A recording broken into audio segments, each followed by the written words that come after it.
Ikhtisar Kinerja Perseroan. Hadirin yang berbahagia, sebelum melangkah ke acara Public Expose, saya akan membacakan tata tertib dalam acara Public Expose sebagai berikut. Public Expose tahunan PT Sunindo Pratama Tbk Suni Perseroan akan dilakukan secara elektronik atau virtual. Penyelenggaraan Public Expose tahunan Perseroan akan diadakan dalam bahasa Indonesia. Selama pemaparan berlangsung, petugas akan menonaktifkan mikrofon peserta Public Expose. Pertanyaan-pertanyaan terkait materi Public Expose wajib dituliskan dalam kolom chat dengan format nama, jabatan, dan instansi serta pertanyaan. Pertanyaan-pertanyaan yang sudah disampaikan dalam kolom chat akan dijawab setelah pemaparan materi Public Expose. Hadirin yang berbahagia, selanjutnya perkenankanlah kami terlebih dahulu untuk bisa memperkenalkan jajaran manajemen PT Sunindo Pratama Tbk yang hadir pada hari ini. Yang pertama, Bapak Willy Johan Chandra selaku Direktur Utama. Baik, berikutnya Bapak Insinyur Bambang Prihandono selaku Direktur.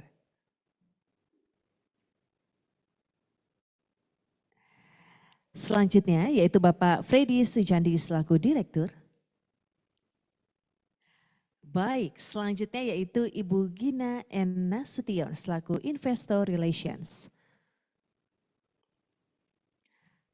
Terima kasih rekan-rekan media dan para analis untuk mengetahui apa dan bagaimana kinerja perseroan tahun buku 2025 dan rencana ke depan perseroan. Untuk itu marilah kita simak bersama penjelasan dari Bapak Freddy Sujandi selaku Direktur Perseroan.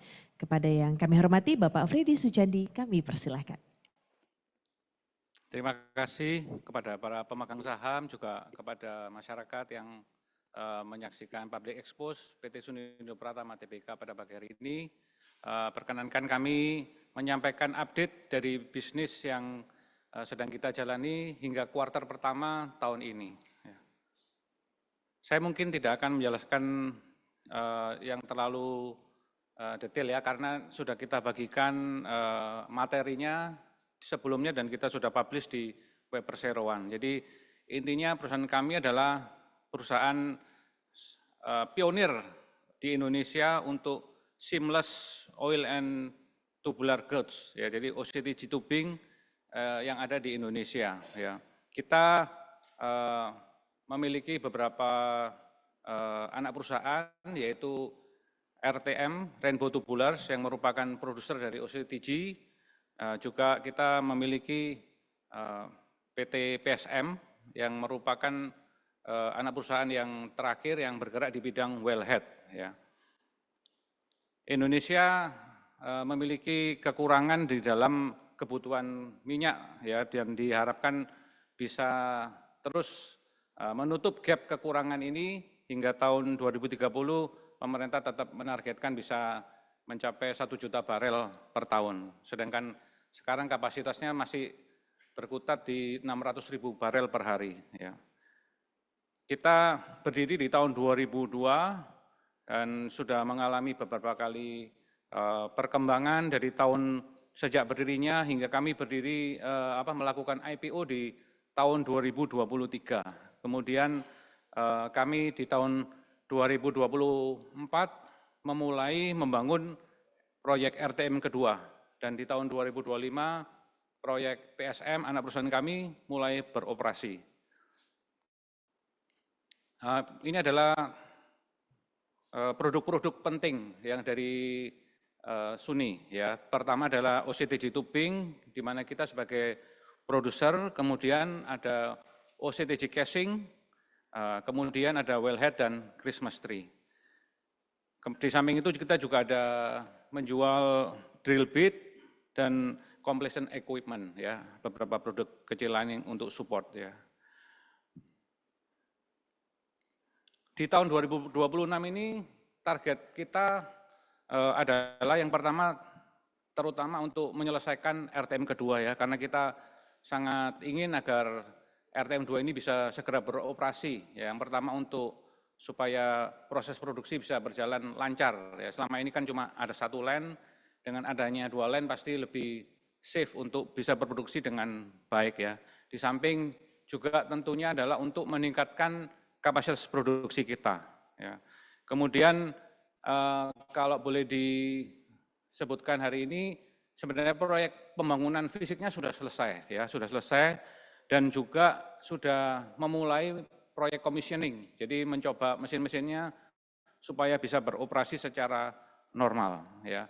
Kemudian saat ini yang progres terakhir adalah kita sedang menunggu jadwal audit API, karena di oil gas industry kita harus mendapatkan sertifikat API baru kita bisa berproduksi secara komersial. Jadi secara fisik, secara kesiapan pabrik kita sudah siap sebenarnya. Jadi jadwal yang kita terima terakhir adalah di bulan Juli ini akan ada audit API, sehingga semoga setelah proses audit ini selesai, kita bisa mendapatkan sertifikat API itu dengan segera. Tentunya prosesnya membutuhkan waktu beberapa bulan, tergantung hasil temuannya seperti apa dan kita menanggapinya bagaimana. Tapi kita harapkan di Q4 mudah-mudahan sudah bisa beroperasi paling tidak ya. Kemudian di samping itu kita melakukan produk diversifikasi ya. Jadi karena kita juga sudah membangun pabrik yang baru, tambahan kapasitas ini juga kita sudah pikirkan bagaimana bisa memenuhi market yang ada sekarang dan juga untuk membuka market yang lain. Jadi karena itu kita dari beberapa tahun terakhir sudah mencoba beberapa produk baru yang sebelumnya belum kita produksi dan kita sudah sedikit-sedikit menjual produk baru tersebut ya sebagai testing juga supaya nanti pada waktu RTM2 sudah beroperasi, produk-produk ini sudah siap untuk kita produksi. Jadi seperti R&D gitulah ya. Jadi kita ada percobaan untuk membuat produk yang baru sehingga kita nanti ke depannya siap untuk memasarkan produk yang baru juga. Seperti contohnya adalah kita membuat produk yang lebih premium ya seperti 3 Chrome, grade 95 juga kita juga memproduksi line pipe ya itu juga adalah produk-produk baru yang kita coba buat dan kita sudah mulai pasarkan sedikit ya. Meskipun kita tidak bisa menjual terlalu banyak karena keterbatasan kapasitas produksi kita saat ini, kita yakin nanti di tahun depan ya setelah RTM2 bisa beroperasi bisa menambah sales dari perusahaan ke depan ya. Di samping itu kita juga sudah memikirkan juga bagaimana tambahan kapasitas ini kalau belum terserap di dalam negeri kita akan coba kembali buka pasar ekspor. Ya, jadi ini adalah sebagai salah satu persiapan kita untuk antisipasi tambahan kapasitas ini. Ya, di samping terutama juga kita perlu secure production line-nya karena saat ini kan kita baru sendiri ya dan satu pioner dari produk seamless di Indonesia untuk tubing di Indonesia. Jadi kalau ada trouble di satu pabrik bisa pabrik yang lain mengcover dengan baik. Jadi keperluan tubing nasional bisa lebih lancar ya. Itu juga jadi pertimbangan kami untuk membangun pabrik kedua ini. Kemudian yang ketiga PT Petrosinergi Manufacturing PSM juga sudah mulai beroperasi dari akhir tahun lalu ya. Setelah tahun lalu mendapatkan API, tapi ya mungkin masih sangat sedikit karena baru uji coba dan tahun ini di kuartal pertama juga sudah mulai ada kontribusinya. Tetapi memang belum terlalu banyak karena begitu API selesai baru anak perusahaan ini bisa mulai ngikutin tender. Ya, jadi sebelum izin-izinnya selesai sampai API-nya dapat tidak bisa ngikutin tender ya. Jadi dengan adanya selesai tahun awal ini semua sudah mulai mengikuti tender-tender ya. Jadi diharapkan ke depan kontribusinya juga bisa lebih banyak untuk perseroan ya. Ya mungkin kita tidak boleh mengharapkan ini terlalu banyak karena marketnya memang tidak sebanyak produk pipa ya. Tapi kita harapkan nanti ke depan juga ada kontribusi yang semakin baik dari PSM ke depannya. Ini kami sampaikan kuartal pertama ya. Dari memang pada kuartal pertama ini terjadi penurunan yang cukup signifikan terutama dari revenue ya, terutama dari produk OCTG casing karena produk kami yang OCTG casing sudah dikirimkan di tahun kemarin ya. Jadi tahun ini kita berusaha untuk mengikuti tender-tender yang baru ya. Jadi memang siklusnya kalau OCTG casing ini melalui tender, berbeda dengan tubing. Kalau tubing kan kita sebagai produsen dan menyuplai kepada customer-customer kami yang mengikuti tender di perusahaan oil and gas termasuk Pertamina dan yang lain-lain. Jadi kita kalau tubing lebih konstan ya, lebih konsisten. Tapi kalau untuk casing memang ada siklusnya sesuai dengan arahan dari tender yang terjadi dan persaingan pada waktu tersebut bagaimana. Ya kebetulan di kuartal pertama ini kita masih belum ada delivery untuk casing. Ya, tapi memang kalau di industri kita, di perusahaan kami untuk casing ini tidak bisa mengharapkan sales yang selalu stabil ya, karena memang persaingan tendernya juga cukup ketat ya. Tapi dari sisi tubing kita cukup stabil penjualannya. Jadi kalau kita lihat juga secara net profit juga turun karena memang penjualannya casingnya turun ya. Tapi profit yang dihasilkan masih cukup signifikan sehingga kita secara keuangan juga dari sisi ekuitas juga masih sangat baik dan secara current ratio posisi cash semua juga bagus ya. Dari posisi cash flow juga cukup kuat ya. Jadi karena juga termasuk untuk penyelesaian RTM2 sudah tidak terlalu banyak lagi ya. Nanti mungkin kurang lebih sekitar mendekati 50 miliar aja. Jadi untuk menyelesaikan RTM2 ini kebanyakan sebenarnya sudah selesai, tinggal mungkin pembayaran akhir aja ya, termasuk retensi, sama mungkin ada ya seperti kita bangun rumah lah, ada kosmetik sedikit untuk mungkin memperindah pabrik sedikit lah, kayak office segala macam, tapi sudah tidak akan terlalu banyak lagi. Tetapi secara cash flow untuk operating kuartal ini memang masih sangat bagus karena tahun lalu penjualannya dibayarkan di kuartal pertama. Ya, ini mungkin ada, saya sekilas juga sudah ada baca pertanyaan dari siapa ini ya, Pak Daniel ya, mungkin itu sekaligus menjawab sedikit ya. Jadi memang itu adalah pembayaran dari tahun sebelumnya. Jadi untuk tahun kuartal pertama ini cash flow operasional kita masih positif ya. Sebenarnya memang secara operasional masih positif, mungkin tidak sebesar tahun lalu, tapi jumlahnya cukup signifikan di kuartal ini karena pembayaran dari tahun lalu ya. Jadi kalau secara cash flow kita sangat baik dan ini memungkinkan kita untuk mengusulkan dividen juga ya, karena kita cash flow-nya cukup strong ya. Kemudian dari sisi achievement kita untuk penjualan di kuartal pertama ini mencapai 19%, masih 19%, dan untuk OCTG itu ya, kalau untuk wellhead kita mencapai 49%. Secara profitability masih, secara profit masih 9% ya, mudah-mudahan bisa di cover di kuartal-kuartal berikutnya. Dan secara finansial kita untuk debt to equity ratio juga masih sangat solid ya, dan juga untuk capex ya, kira-kira yang saya sebutkan tadi kira-kira 50 sampai 60, ya, mudah-mudahan sudah selesai semua di tahun ini bisa selesai.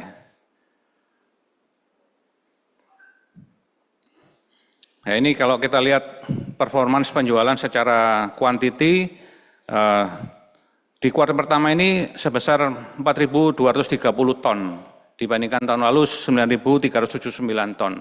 Memang kalau kuartal per kuartal di perusahaan kami memang tidak terlalu comparable sebenarnya, tapi secara tahunan mungkin lebih baik untuk dikomparisikan ya, karena siklusnya kadang-kadang tidak smooth kayak penjualan di retail misalnya seperti itu ya. Tapi intinya target kita 21.000 ton sekitar itu kita usahakan bisa tercapai dalam tahun ini ya. Tapi yang jelas dari sisi tubingnya penjualan dibandingkan dengan tahun lalu tetap oke, tetap stabil, cuman memang casingnya yang agak turun ya.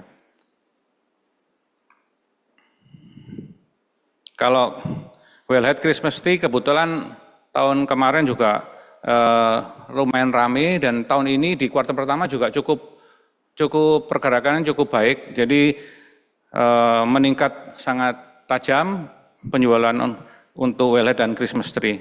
Dan mungkin mudah-mudahan bisa melebihi target yang ditetapkan untuk tahun ini untuk wellhead dan Christmas tree.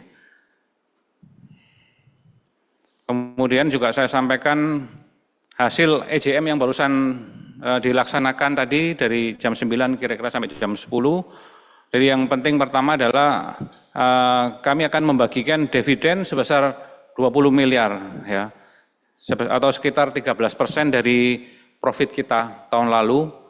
Jadi kalau diproporsionalkan, karena kita ada share yang kita beli kembali ya, ada buyback shares tahun lalu, jadi untuk share buyback kan tidak mendapatkan dividen. Jadi nanti untuk pemegang saham jatahnya akan lebih besar daripada yang seharusnya karena ada share buyback tersebut ya.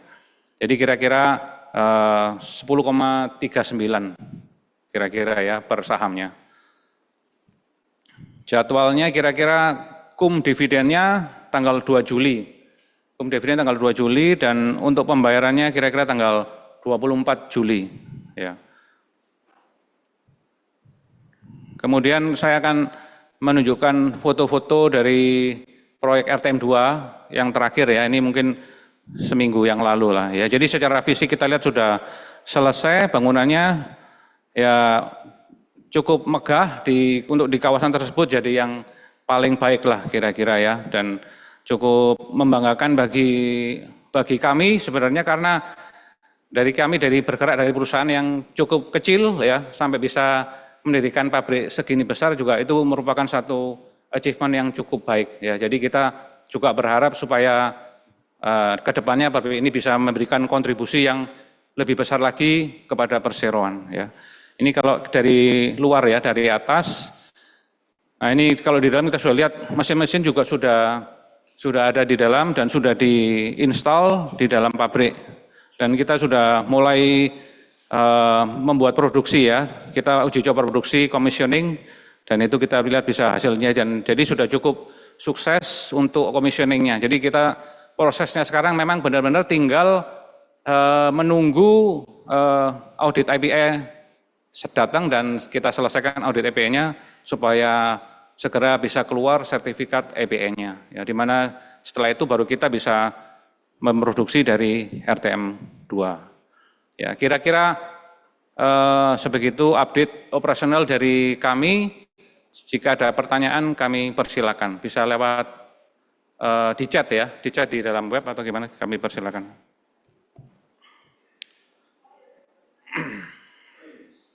Baik, terima kasih. Sambil menunggu mungkin pertanyaan lainnya yang masuk via Zoom. Kita mau mencari jika ada pertanyaan hadir di sini. Bapak Ibu silakan untuk bisa diajukan.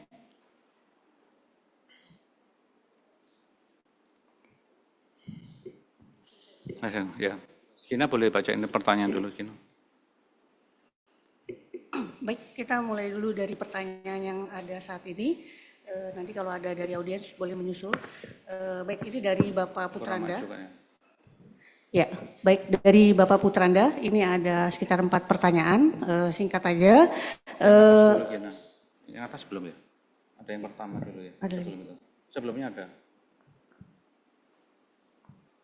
Yang dari Pak Daniel yang pertama. Pak Daniel. Oke, yang pertama saya bacain dulu deh ya. Yang pertama mungkin joinnya agak belakang jadi belum masuk. Yang pertama dari Pak Daniel. Yang pertama adalah manajemen melaporkan di slide 8 bahwa kami melihat revenue turun 51% year on year, namun arus kas operasi justru naik 41% year on year.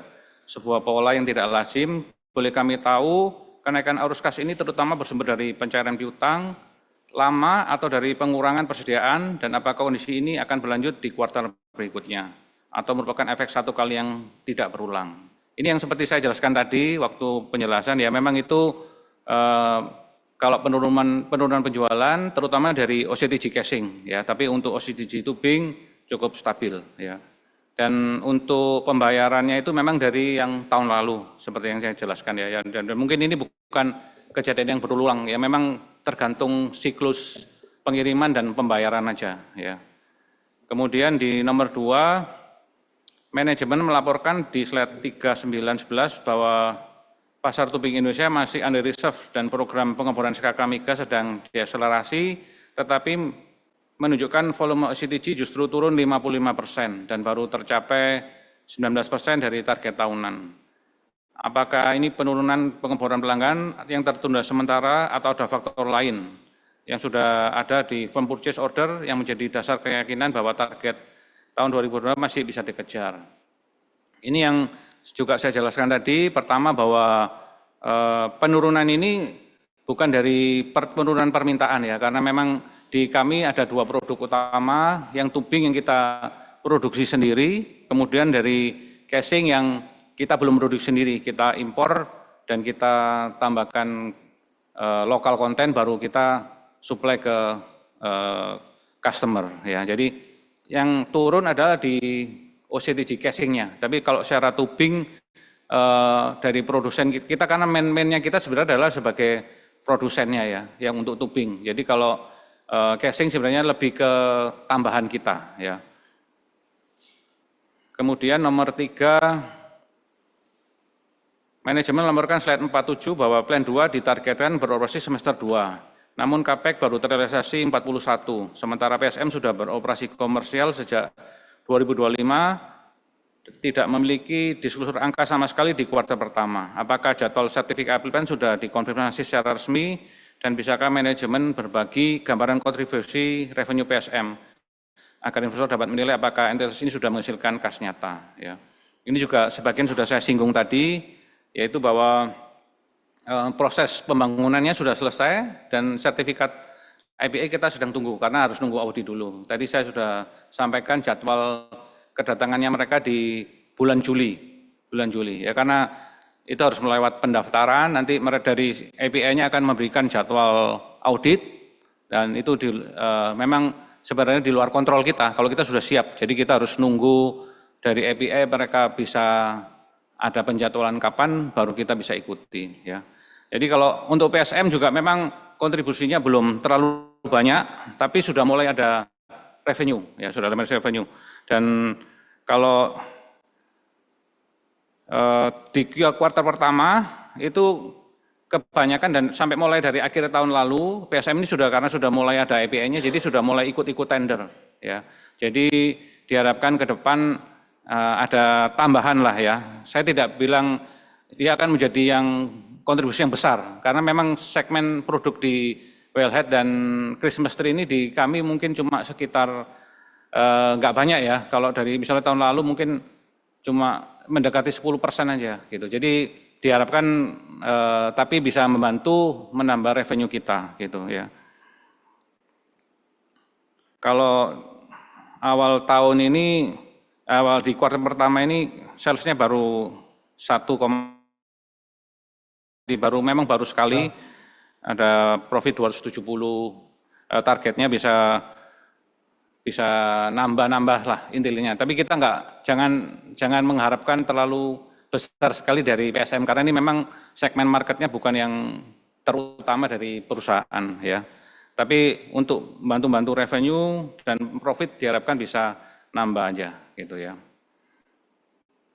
Kemudian yang pertanyaan kedua mungkin boleh dibacakan. Oke, baik. Ini pertanyaan dari Bapak Putranda, ada 4 pertanyaan. Salah satunya yang pertama adalah apa penyebab pendapatan dan laba kuartal 1 dari Sunindo 2026 mengalami penurunan baik secara Q&Q maupun year on year, dan apakah akibat seasonality lebaran sehingga pabrik mengurangi produksi selama lebaran, dan penurunan ini apakah berlanjut di kuartal selanjutnya yaitu di kuartal 2 2026. Itu untuk pertanyaan pertama. Untuk pertanyaan kedua, berapa porsi OCTG tubing saat ini diimpor dari luar negeri untuk memenuhi kebutuhan upstream di seluruh Indonesia? Dari total porsi ekspor ini, berapa persen porsi yang akan dipenuhi Sunindo dari pabrik barunya? Untuk ketiga, saat ini KSO, PT Artas Energi Petrogas, dan Inerco Global Indonesia sedang membangun pabrik OCTG dengan kapasitas 250.000 ton per tahun di Cilegon. Apakah produk yang dihasilkan sama dengan Sunindo? Apakah KSO ini akan menjadi kompetitor Sunindo? Untuk pertanyaan terakhir, saat ini dolar mengalami apresiasi terhadap rupiah. Untuk bahan baku yang impor dalam bentuk dibayarkan dalam bentuk mata uang apa, dan juga produk yang dijual OCTG, wellhead casing, itu juga dalam bentuk mata uang apa? Itu aja Pak. Oke. Dari Pak Put. Oke, saya coba jawab dulu yang dari Pak Putranda, Putranda ya, ya. Pak Putranda. Yang pertama kalau pendapatan tadi sudah saya jelaskan ya. Terus kalau penjelasan tentang seasonal lebaran sebenarnya bukan seasonality, karena ya, kalau di pabrik memang kalau tanggal merah sama lebaran pasti tutup ya, otomatis memang kuartal pertama kemarin periode lebarannya tutup pabriknya ada di kuartal pertama, jadi memang berkurang produksinya sehingga jualannya kita juga agak berkurang. Itu bukan seasonality sih, tapi memang pure karena libur lebaran aja ya. Jadi tidak mengurangi kapasitas atau bagaimana, memang pabriknya tutup karena libur lebaran aja. Tapi itu pun juga nggak terlalu signifikan lah itunya ya dari libur lebaran. Kemudian berapa porsi OCTG tubing yang diimpor dari luar negeri yang di Indonesia? Ya kita memang nggak ada datanya secara eksak ya, tapi kalau saat ini karena semua tubing sudah bisa diproduksi di Indonesia, maka semua produksi tubing itu akan mengambil dari anak perusahaan kita Rainbow ya. Mungkin beberapa produk yang mungkin high grade sekali ya, itu yang dimana RTM nggak bisa memproduksi karena produksi kita mungkin baru kebanyakan di low grade dan high grade yang sebagian produk ya. Termasuk kita tadi kan coba mulai bikin yang 3 chrome itu termasuk yang high grade. Jadi tapi beberapa yang high grade yang kita tidak produksi, perusahaan-perusahaan oil gas masih bisa impor dari luar negeri. Tapi pada intinya adalah produk-produk yang di luar yang kami bisa produksi, dan itu mungkin sudah sangat kecil ya. Kebetulan Pak Willy mungkin bisa nambahin ya. Jadi saya tambahan sedikit. Jadi kalau untuk tubing impor biasa yang kayak barang-barang yang niche, yang agak high end, contohnya yang 13 chrome, nah itu biasa import. Jadi kita produksinya sampai saat ini kita bisa sampai 3% chrome. Jadi it's a niche market lah. Ini intinya yang import-import biasa begitu. Atau biasanya kalau mendadak sekali, delivery-nya singkat sekali, nah itu biasa mereka import. Nah memang kita nggak punya data untuk importnya berapa, tapi setahu saya sih minim sekali karena sudah ada Rainbow yang produksi di dalam negeri yang disyaratkan untuk TKDN-nya yang cukup tinggi. Ya.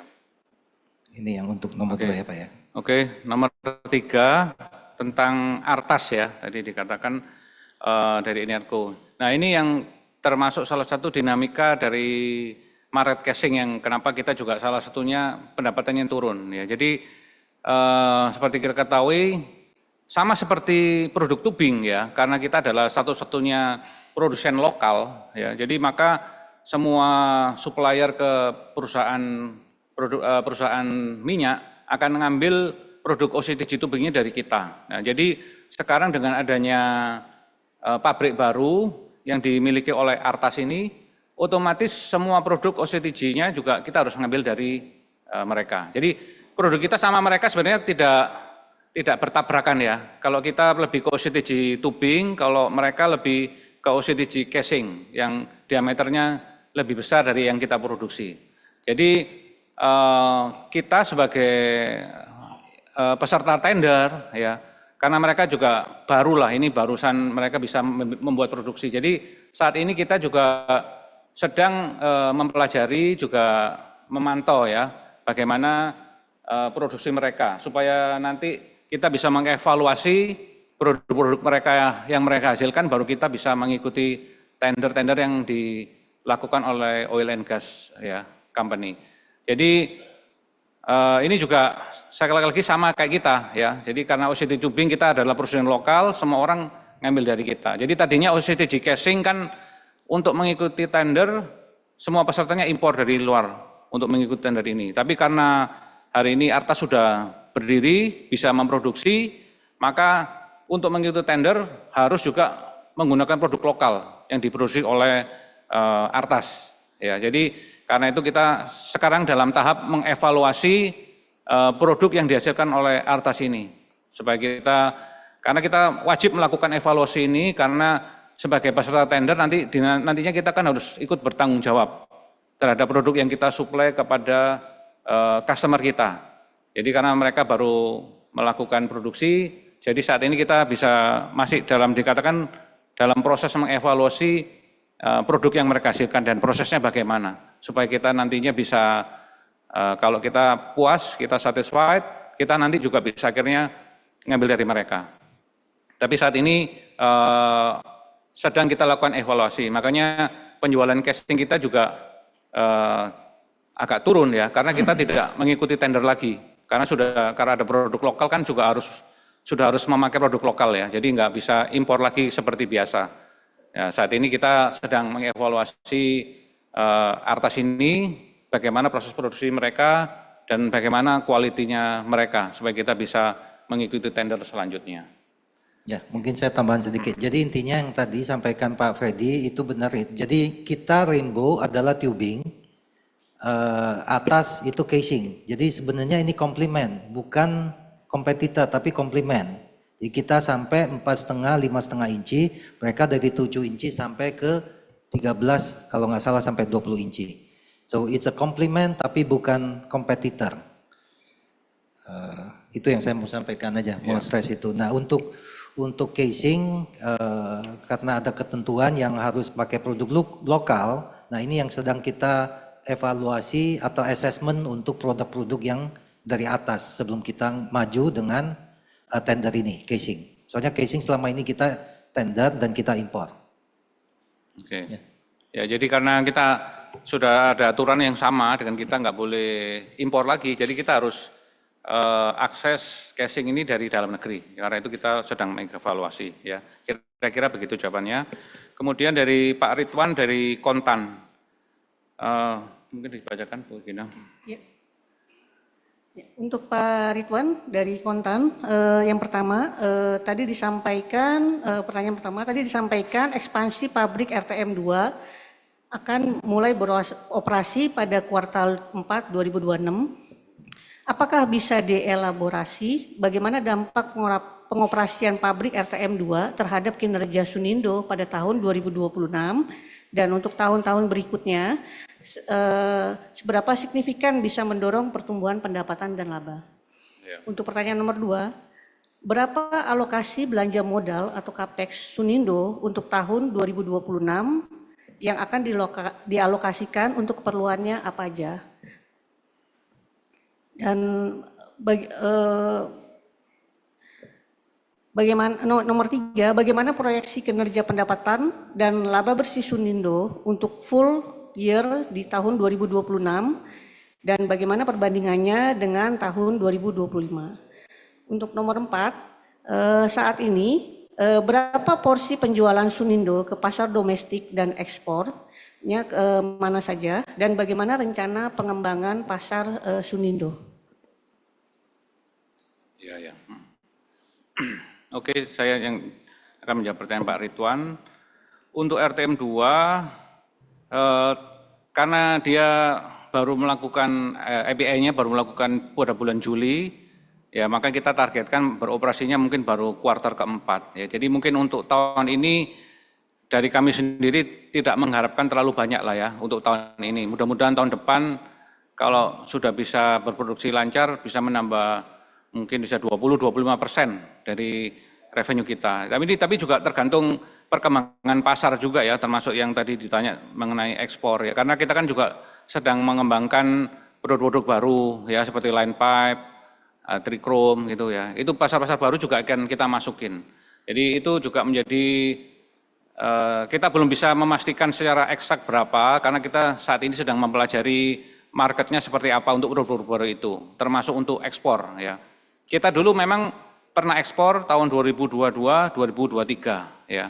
Tapi kita ekspor itu kita stop dulu karena kapasitas produksi kita nggak cukup.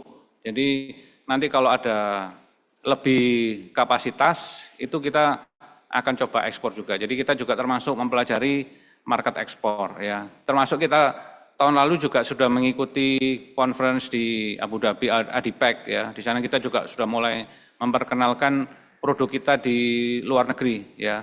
Jadi ada beberapa customer juga stokis juga datang ke booth kita juga mulai bertanya-tanya ya. Jadi ini sudah mulai kita lakukan sejak tahun lalu untuk market ekspor ini. Tapi kalau tahun ini ekspornya nggak ada. Memang tahun 2002, 2003 aja karena kita tidak ada kapasitas untuk itu ya. Kemudian untuk capex-nya ya. Tadi capex saya jelaskan mungkin tahun ini sekitar 50 lah ya, kurang atau lebih sedikit tergantung nanti completion pabriknya seperti apa ya. Ya mungkin secara gambaran kalau completion kayak completion rumah paling susah itu waktu completionnya karena nanti kurang sedikit apa masih bisa berubah-ubah sedikit. Tapi secara umum mungkin sekitar 50 miliar itu akan dihabiskan di tahun ini dan itu kami sudah tidak memerlukan lagi tambahan loan atau apa karena internal cash kami sudah cukup ya untuk menyelesaikannya. Ya, karena sebenarnya proyeknya sudah selesai, tinggal bayar retensi aja sama yang serah terima akhir-akhir aja. Jadi bukan yang baru, kecuali nanti ada tambahan sedikit-sedikit lah, misalnya membangun set office atau apa yang tidak terlalu signifikan lagi. Itu aja sih. Selanjutnya mungkin sudah kamu. Ya, untuk selanjutnya ada pertanyaan tambahan dari Pak Putranda, investor. Saat ini dolar mengalami apresiasi terhadap rupiah. Untuk bahan baku yang impor dalam bentuk mata uang apa yang dibayarkan dan juga produk Sunindo yang dijual OCTG, wellhead, casing dalam mata uang apa? Ya. Itu aja. Ya, untuk kurs ini kalau kita dari impor, kebanyakan kita tidak menggunakan dolar ya, karena kita bahan baku kita diimpor dari Cina, jadi kebanyakan kita memakai yuan, renminbi ya. Jadi nggak terlalu efeknya yuan mungkin nggak terlalu sebesar dolar ya. Jadi masih cukup stabil walaupun naik nggak terlalu signifikan. Jadi bagi kita efek kursnya ini tidak terlalu berasa lah istilahnya ya, nggak terlalu efek signifikan karena kita bahan-bahannya kebanyakan impornya pakai yuan ya, jadi nggak akan terlalu berat gitu ya. Kemudian baik, ada pertanyaan tambahan masih dari Bapak Putranda. Berapa porsi pendapatan dari OCTG tubing dan berapa porsi pendapatan dari OCTG casing dan berapa margin masing-masing produk? Mungkin pertanyaannya di tahun 2026 kali Pak? 2000 ini untuk tahun berapa? 2025 apa 2020? Mungkin untuk gambaran mungkin lebih baik 2025 ya, Pak, ya. 2025 ya karena kalau 2026 masih terlalu strategi agak susah untuk analisanya ya. Jadi sebenarnya kalau tahun 2025 tubing itu kurang lebih sekitar 65% ya dari penjualan kita, casing itu sekitar 27% ya.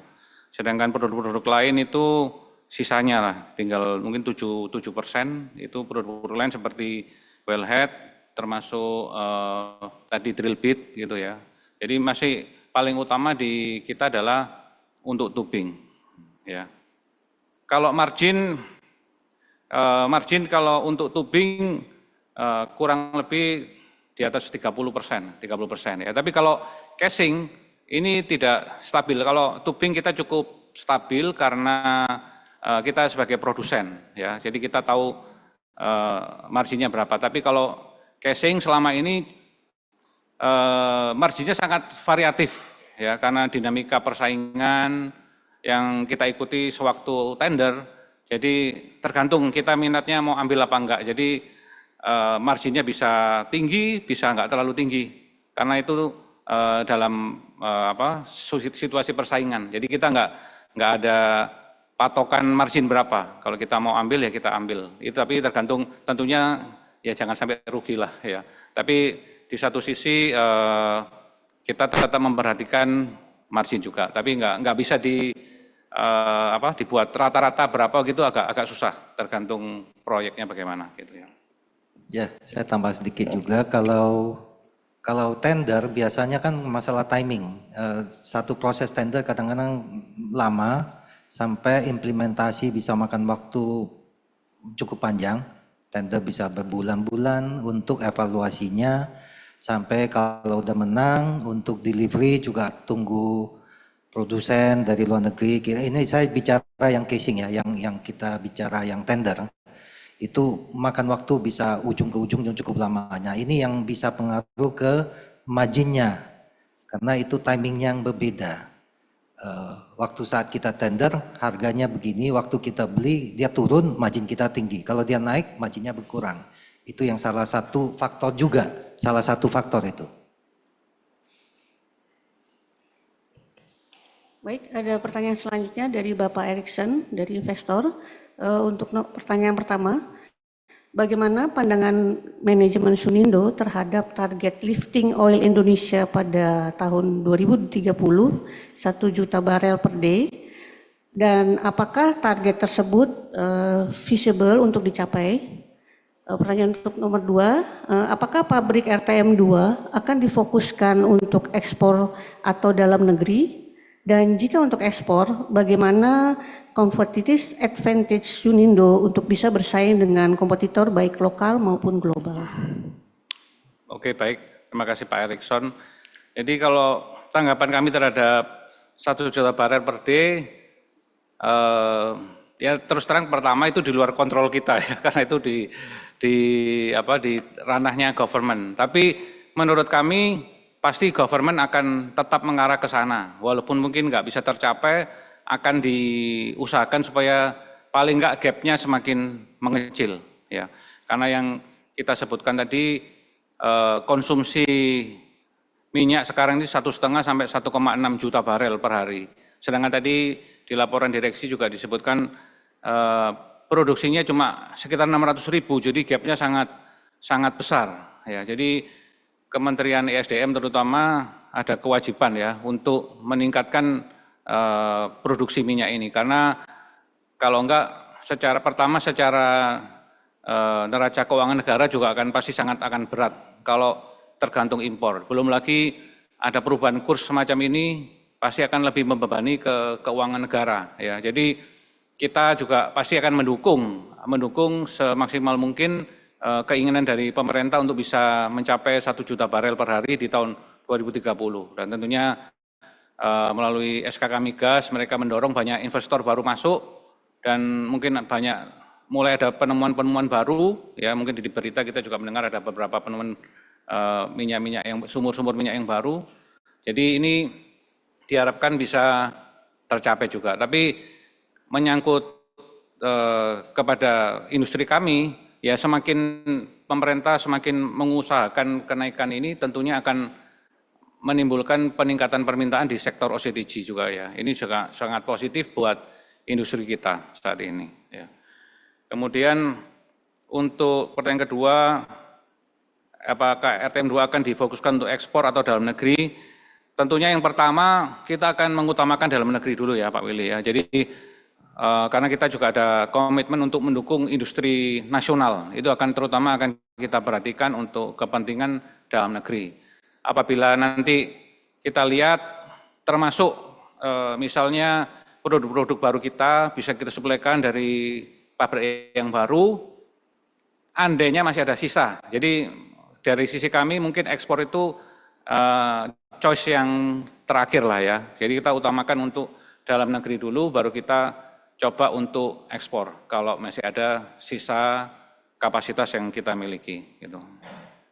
Jadi kalau pertanyaan selanjutnya, apakah bisa bersaing dengan kompetitor lokal maupun global? Ya. Jadi tentunya saat ini kalau harganya pasti ya, di seluruh dunia juga sudah tahu lah harganya produk Cina pasti akan paling murah ya kan. Tapi kita akan mencoba masuk ke negara-negara yang quote unquote di-ban oleh negara tersebut untuk masuk, ya misalnya ke Amerika, ke Kanada, produk-produk Cina kan anti dumping, ya anti dumping. Jadi mereka nggak bisa masuk. Jadi tentunya pasar kita adalah ke pasar-pasar yang Cina nggak masuk. Ya kalau Cina masuk sudah pasti kalah lah ya. Tapi kita berusaha masuk ke market-market di mana Cina yang nggak bisa masuk, gitu.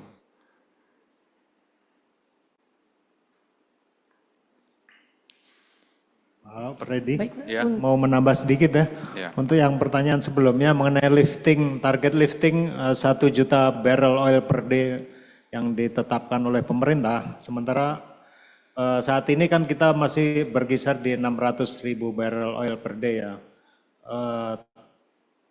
Seperti yang disampaikan Pak Freddy tadi, memang itu di luar kontrol kita, tapi tercapai atau tidak tercapai target tersebut, otomatis akan meningkatkan aktivitas pemboran dan perawatan sumur minyak di Indonesia. Itu yang terkait dengan aktivitas dari industri atau produk kita ya. Jadi demand untuk casing dan tubing akan tetap naik dan kita optimis pasar setidaknya sampai target tersebut bisa tercapai itu akan tetap terbuka lebar. Itu saja. Terima kasih. Baik, ada satu tambahan pertanyaan lagi dari Bapak Ridwan dari Kontan. Ingin bertanya, untuk proyeksi pendapatan dan laba bersih sampai dengan akhir tahun 2026 untuk Sunindo, apakah bisa diinformasikan? Ya. Terima kasih. Sebenarnya informasi ini sudah kami sampaikan juga dalam annual report kami. Jadi kalau pendapatan kami mengarah ke 1,1 triliun, sedangkan untuk laba berjalannya sekitar 277 miliar. Ya, jadi ini adalah target kami. Ya, mudah-mudahan dengan dinamika ke depan, perseroan bisa mencapai target ini. Ya.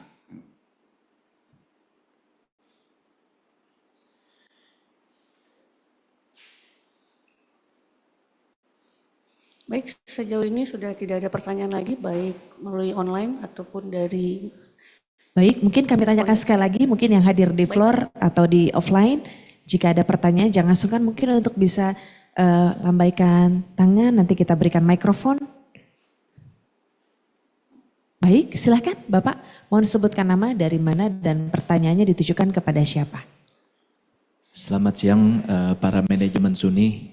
Terima kasih untuk kesempatannya saya bertanya. Saya sebagai seorang investor, nama saya David. Saya pengen tanya nih, tadi kan saya agak bingung sih dengan pertama dengan volumenya dulu ya. Jadi volume tubing itu kan kapasitas pabrik pertama itu kan 30.000. Sedangkan sekarang kita baru memproduksi sekitar 4.000. Tapi 4.000 itu udah dibilang maksudnya almost full capacity ya. Maybe nggak tahu sih, bisa mungkin pasti udah 90% ke atas ya utilisasinya gitu. Nah itu bagaimana gitu. Yang kedua, pabrik yang baru RTM itu kan akan memproduksi sekitar 30 sampai 40 ribu ton juga. Tapi dibilang kok tadi Pak Freddy ada sempat bilang bahwa cuman menambah 25% daripada pendapatan. Itu bagaimana gitu. Padahal kan mestinya penambahannya 100% ya kalau dibilang dari kapasitas yang lama sama yang baru gitu ya. Ya. Itu aja sih Pak. Makasih. Oke. Ya saya langsung jawab ya. Jadi kalau kapasitas pabrik pertama itu sebenarnya 30.000 itu maksimumnya. Jadi mungkin kalau boleh dibilang range-nya antara 25 sampai 30.000 lah ya. Bisa kurang sedikit. Jadi kalau di pipa ini hitungan produksinya ton ya, tapi waktu orang pesan, customer pesan itu diameternya bisa lain-lain nih. Jadi kalau kita ngomong, kalau dia pesannya 5 inch gitu ya, produknya sedikit tapi tonnya gede. Tapi secara proses produksi waktunya nggak terlalu banyak berbeda. Jadi kenapa kita selalu kalau ngasih kapasitas pabrik berapa, kita nggak bisa eksak dalam tonnya berapa. Pasti kita akan pakai range, karena di kita produknya terus terang bisa mulai dari 2 inch ya, 2 inch sampai bisa 5 inch ya. Jadi tergantung produksi dan pesanannya customernya yang apa, itu tonasenya juga akan berpengaruh. Jadi kita nggak bisa full 30.000 itu sudah tidak akan mungkin. Jadi kalau dia pesannya misalnya cuma yang 27/8, 3,5 inch atau bahkan di bawah itu, tonasenya akan lebih kecil. Jadi kita nggak akan bisa capai yang selalu yang maksimum, nggak mungkin. Gitu. Jadi di pabrik kedua pun juga demikian. Jadi kalau untuk eksak tonase yang dihasilkan kita nggak bisa provide, itu yang pertama ya. Jadi kalau misalnya sekitar 4.000, 5.000 itu memang sudah cukup max di kita ya, karena kalau 1 kuartal kira-kira lebih cuma segitu bisanya ya. Kalau bisa full kadang-kadang bisa sebulan bisa 2.000 lebih sedikit, kadang bisa di bawah 2.000. Ini yang rutin kita alami kira-kira seperti itu. Jadi kalau sudah dekat 4.000, 5.000 ya kira-kira sudah hampir mentok gitu ya istilahnya ya. Jadi kalau terus pertanyaan di kedua untuk RTM 2, ya ini kan pabriknya baru ya, jadi otomatis kalau di dalam proses industri kita nggak bisa jualan langsung gitu ya. Jadi marketnya harus clear dulu, dan juga mereka juga harus lewat proses tender juga, harus lewat proses tender. Jadi memang selalu ada gap untuk proses tender sampai delivery ke produk ya. Itu makanya kita nggak terlalu berani janji terlalu banyak dulu lah ya, 25% sampai 50% itu sudah sangat baik, karena mengingat waktunya juga EPE-nya sudah mepet di kuartal keempat, nah itu baru kita bisa proses memasarkan ke customer kita. Ya mudah-mudahan ke depan semakin lancar ya, semakin bertambah lah. Tapi kita nggak mau terlalu over optimis juga ya, karena enggak tahun ini kan baru EPE-nya baru keluar. Tahun ini kuartal 4 baru keluar, kita mungkin tahun ini belum tentu bisa berharap banyak lah, karena mulai dari tahun depan berjalan, nah mungkin tender-tendernya sudah mulai buka, juga termasuk produk-produk barunya kita, itu kita mulai ikut-ikut, atau kita bisa mulai masarin ke customer kita, mungkin itu baru bisa berjalan. Jadi ada gap waktu juga pasti, nggak bisa langsung semua gitu ya, kurang lebih kayak begitu.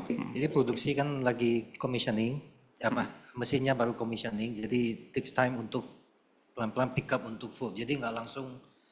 Ya, kapasitas juga nggak bisa dikeber langsung, itu nggak bisa. Harus ada break-in period gitu, kira-kira begitu. Dan ya pasar juga salah satu. Nah tapi saya tambahin lagi yang tadi yang RTM 1 ini, memang kita produksinya dari 238 sampai 5,5. Ya itu yang tadi jelasin kenapa kita range. Kalau memang ordernya 5,5 semua, cycle time-nya hampir sama. Produksi cycle time-nya mungkin ada beda dikit tapi nggak jauh. Jadi itulah yang kalau kita ordernya 5,5 semua, ya kita bisa 30.000. Tapi kan nggak mungkin kan yang dictate ini kan dari pasar. Nah Indonesia pasarnya sekitar 278 sama 3,5 itu udah hampir 90%. Itu di 2 ukuran ini. Ya, belum. Jadi itulah sekitar kalau kita hitung pengalaman dari tahun-tahun sebelumnya, sekitar 22.000, 23.000 itu maksimum kita. Tahun lalu mungkin kita produksi 22 atau 21.000. Jadi yang ini yang Q1 kan sekitar 4.000, memang ada turunan karena kita memang ada libur 10 hari, jadi ada turun. Mudah-mudahan Q2 akan pick up di tubingnya. Kira-kira begitu sih untuk RTM 1 dan 2. Ya. Baik, terima kasih Bapak atas penjelasannya. Kita kasih kesempatan satu lagi mungkin jika ada yang ingin bertanya terkait dengan Public Expose kali ini, Bapak Ibu, para investor ataupun teman-teman media. Baik, jika sudah tidak ada pertanyaan, sekali lagi boleh kita berikan tepuk tangan yang paling meriah Bapak dan Ibu untuk berjalan lancarnya Public Expose kita pada hari ini. Baik, Bapak, terima kasih atas jawaban dan juga penjelasannya. Dengan berakhirnya sesi tanya jawab, selesai sudah rangkaian acara Public Expose PT Sunindo Pratama Tbk tahun 2026. Kami mengucapkan terima kasih atas kehadiran Anda. Sampai jumpa pada Public Expose berikutnya. Selamat siang dan sampai jumpa. Wassalamualaikum warahmatullahi wabarakatuh.